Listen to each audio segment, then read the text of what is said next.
हमें माफिया राज वाली सरकार नहीं चाहिए, माफिया को रौंदने वाली सरकार चाहिए। माफिया को बुलडोजर से रौंदने वाली सरकार चाहिए, और वह केवल डबल इंजन की भाजपा सरकार दे सकती है।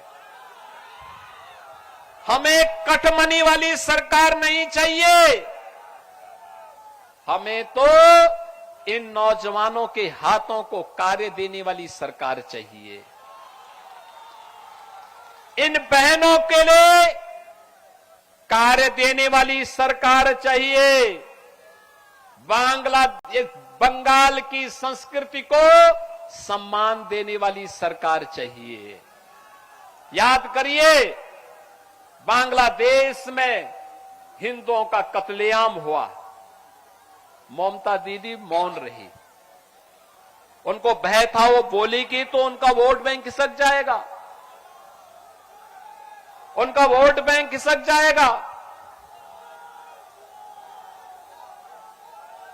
हमने विरोध किया, हमने विरोध किया।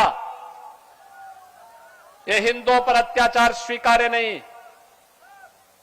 मुंहतोड़ जवाब देंगे।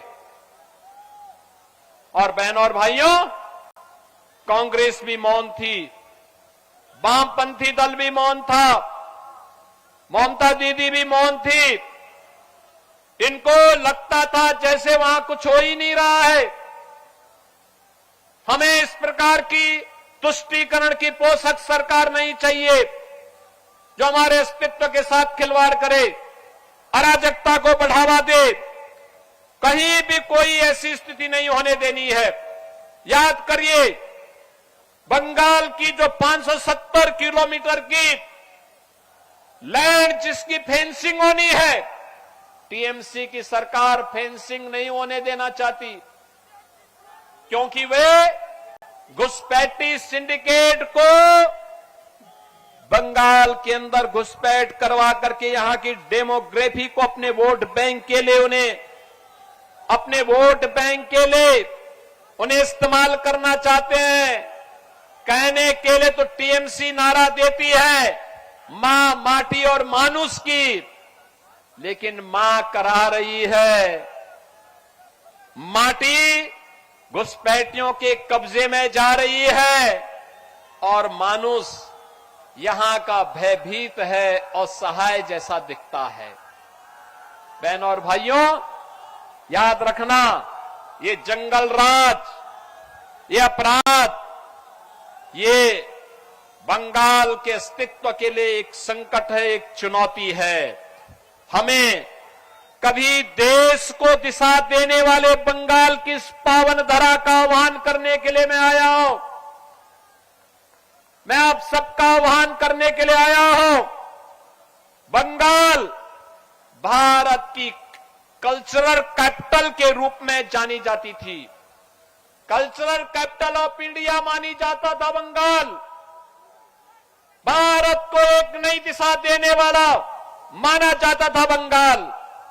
लेकिन कल्चरल कैपिटल से टीएमसी ने बंगाल को क्राइम कैपिटल बना दिया है। हमें क्राइम कैपिटल नहीं बनने देना है बंगाल की पावन धरा को। और यही कहने के लिए मैं आज आपके पास आया हूं। यहां पर कानून व्यवस्था लगभग ध्वस्त सी है, अराजकता चरम पर है।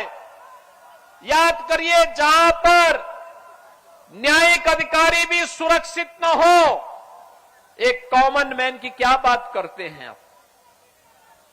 क्या बात की जा सकती है? आरजी कर मेडिकल कॉलेज में कैसी घिनौनी घटना घटित हुई थी, ममता दीदी मौन थी, क्योंकि टीएमसी के गुंडे उसमें कहीं न कहीं से लिप्त पाए गए थे। और इसीलिए तो ये लोग अब सत्ता संचालन के अधिकारी नहीं हो सकते। इनके देशद्रोही मंसूबों को पूरी तरीके से समाप्त करने का इस समय आ गया है।